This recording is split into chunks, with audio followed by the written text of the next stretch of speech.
வணக்க மக்களே, இது ஆச்சரியங்களின் அணிவகுப்பு 12 டக்கர். விருந்துக்கும் மருந்துக்கும் யூஸ் ஆகுற ஒரே உணவுப் பொருள் தேன் தாங்க. அப்படிப்பட்ட தேனை பத்தின 12 டக்கரான தகவல்கள் உங்களுக்காக. உலகத்திலேயே அதிகமா கலப்படம் பண்ணி விற்கப்படுற பொருள் தேன் தான் அப்படின்னு சொல்லி ரிசர்ச்ல சொல்றாங்க. இதுல பியூட்டி என்னன்னா, அப்படி கலப்படமா பண்ணி விற்கிற தேன் தான் சுத்தமான தேன் அப்படின்னு சொல்லி வித்துக்கிறாங்க. நம்ம தான் பார்த்து வாங்கணும். நம்ம தேனை மருந்துக்காகவும் உணவுக்காகவும் நம்ம ஹீட் பண்ணி சாப்பிடுறது பழக்கங்க. ஆனா அப்படி ஹீட் பண்ணும்போது 42 டிகிரி செல்சியஸ் ஹீட்டுக்கு மேல போகக்கூடாது அப்படின்னு சொல்லி ரிசர்ச்ல சொல்றாங்க. அப்படி போச்சுன்னா அதுல உள்ள மருத்துவ குணங்கள் போயிடுமா. சோ சூதானமா சூடு பண்ணுங்க. தேன்ல நிறைய வெரைட்டி இருந்தாலும் ரொம்ப ஸ்பெஷல் அப்படின்னு பாத்தீங்கன்னா மலை தேன் தாங்க. மூலிகை மரங்கள் நிறைஞ்ச மலைப்பகுதியில இருந்து இதை சேகரிக்கிறாங்க. இந்த தேன்ல கண் நோய்க்கான மருத்துவ குணம் நிறைய இருக்கு அப்படின்னு சொல்லி ஆராய்ச்சியில சொல்றாங்க. கொம்பு தேன் அடர்ந்த மரங்கள்ல, காடுகள்ல, குகைகள்ல இந்த தேன் நமக்கு கிடைக்கும். ஆனா இப்ப அவ்வளவு ஈஸியா நமக்கு இதெல்லாம் கிடைக்காதுங்க. மீறி சுத்தமான கொம்பு தேன் கிடைச்சதுன்னா நம்ம வயிற்று பிரச்சனை எல்லாம் தீர்ந்துடும். நான் கூட நீளமான கொம்புல தேன் கூடு கட்டுமே, அதுதான் கொம்பு தேன் நினைச்சிட்டு இருந்தேன். பொந்து தேன் இதை சிறுதேன் அப்படின்னு சொல்லுவாங்க. கேரளால தான் இது மோஸ்ட்லி கிடைக்குங்க. இது எப்படின்னா மரத்தோட சின்ன சின்ன பொந்து, அப்புறம் கிணத்தோட பொந்துல கூடு கட்டி தேனீக்கள் தேனை சேகரிக்குமா. இந்த தேன் மட்டும் குழந்தை பெற்றவங்களுக்கு கிடைச்சா அந்த குழந்தைக்கு ஒரு வருஷம் இந்த தேனை கொடுத்து வளர்த்தாங்கன்னா ஃபியூச்சர்ல ஹெல்தியா எந்த நோயும் வராம வளருமா.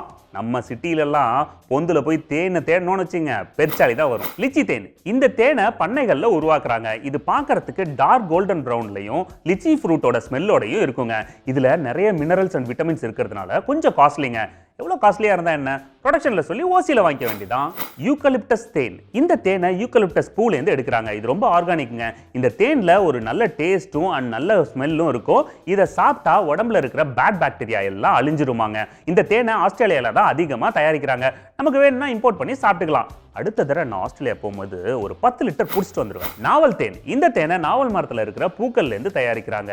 சவுத் கர்நாடகால ஆகஸ்ட் மாசத்துல நாவல் மரங்கள் ரொம்ப அழகா பூத்து குலுங்குமா. அந்த டைம்ல தான் இந்த தேனை ப்ரிப்பேர் பண்ணுவாங்க.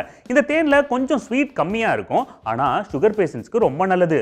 ஆனா டூப்ளிகேட் வாங்கி சாப்பிட்டீங்க, சுகர் ராக்கெட் வேகத்துல ஏறிடும். கடுகு தேன் இந்த தேனை கடுகு செடியில இருக்கிற பூக்கள்ல தேனீக்கள் உட்கார்றப்ப அதுல இருந்து உருவாக்குறாங்க. இந்த தேன் பார்க்கறதுக்கு கொஞ்சம் லைட் கலர்லயும் அப்புறம் டேஸ்ட் முட்டைக்கோஸ் டேஸ்ட்லயும் இருக்குங்க.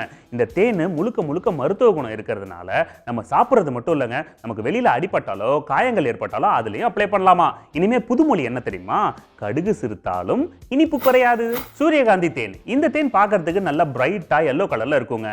இது நம்ம வயிற்றுல இருக்கிற குடல், கிட்னி, லிவர், ஹார்ட் எல்லாத்துக்கும் ரொம்ப நல்லதாங்க.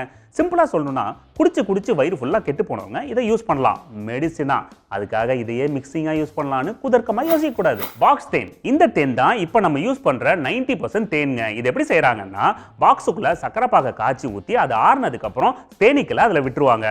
அது என்ன பண்ணுனா மழை காலத்துல வெளில போக முடியாது இல்லையா, அதனால சக்கரை பாக சாப்பிட்டு அங்கே கூடு கட்டும். அந்த கூட்டுல இருந்து வர்றது தேன் தான், பட் சக்கரை பாக சாப்பிட்டு அந்த கூட்டுல இருந்து தேன் வர்றதுனால அதுல சுகர் லெவல் அதிகமா இருக்கும். டயபெட்டிஸ்க்கு ரொம்ப கெடுதலுங்க. அது மட்டும் இல்லாம அக்மார்க்ல பாஸ் ஆகணும் அப்படிங்கிறதுக்காக அந்த தேனை காய்ச்சி ப்ராசஸ் பண்றாங்க. இது தேன் தான், ஆனா தேன் இல்ல. தேன் ஒரிஜினலா டூப்ளிகேட்டா அப்படின்னு கண்டுபிடிக்கிறது எப்படின்னா, ஒரு பாத்திரத்துல தண்ணியை வச்சுட்டு அதுல ஒரு டிராப் தேனை விட்டீங்கன்னா அது ஒரிஜினல் தேனா இருந்தா அப்படியே அழகா போய் அடியில உட்காந்துக்கும். அதுவே டூப்ளிகேட்னு வச்சுங்களேன், விட்டோனே அப்படியே கரைஞ்சிரும். இப்ப இருக்கிற தேனெல்லாம் அதுல விட வேண்டாங்க, தண்ணிக்குள்ள லைட்டா போய் கிட்ட காட்டினாலே கரைஞ்சிரும். அவ்வளோ கலப்படம். ஓகே, 12 டக்கர் ஷோ உங்களுக்கு ரொம்ப பிடிச்சிருக்கு அப்படின்னு நல்ல ரெஸ்பான்ஸ் கொடுத்து எங்களுக்கு காமிக்கிறீங்க. அதையும் தாண்டி உங்களுக்கு ஒரு சில டாபிக் தெரிஞ்சுக்கணும் அப்படின்னா நீங்க கமெண்ட்ல உங்க டாபிக்கை மென்ஷன் பண்ணுங்க. அதை பத்தின 12 டக்கரான தகவல்கள் நாங்க உங்களுக்கு தரோம். ஓகே மக்களே, மீண்டும் சந்திப்போம். இது ஆச்சரியங்களின் அணிவகுப்பு 12 டக்கர்.